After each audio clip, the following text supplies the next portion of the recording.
NCC गट मुख्यालयाच्या वतीनं दरवर्षी छत्रपती शिवाजी महाराज पदभ्रमंती मोहीम काढली जाते।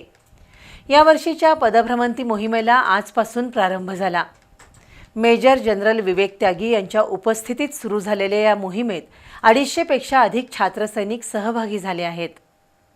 राष्ट्रीय छात्र सैनिकांमध्ये नेतृत्व गुण, शिस्त, राष्ट्रप्रेम आणि संघभावना रुजावी या उद्देशानं एनसीसी गट मुख्यालयाच्या वतीनं दरवर्षी शिवाजी महाराज पदभ्रमंती मोहीम आयोजित केली जाते।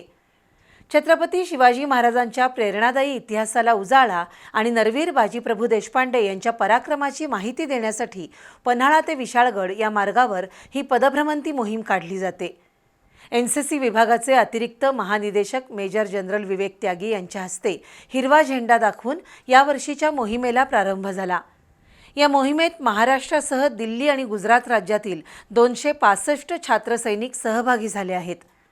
4 डिसेंबरपर्यंत ही पदभ्रमंती मोहीम टप्प्याटप्प्याने सुरू राहणार असून 12 राज्यातील विद्यार्थी आणि छात्रसैनिक या मोहिमेत सहभागी होणार आहेत। तसंच मुलींची एक स्वतंत्र तुकडी सुद्धा या मोहिमेत असेल। राष्ट्रीय छात्र सेनेची junior under officer Priyadarshini Naik हिने इंग्रजीमध्ये तर अर्नी पटेलने हिंदीमधून छत्रपती शिवाजी महाराज यांच्या स्वराज्य निर्मितीची माहिती दिली। यावेळी ब्रिगेडियर आर.के. पैठणकर, अनुप रामचंद्रन, धनाजी देसाई, मानस दीक्षित यांच्यासह मान्यवर उपस्थित होते।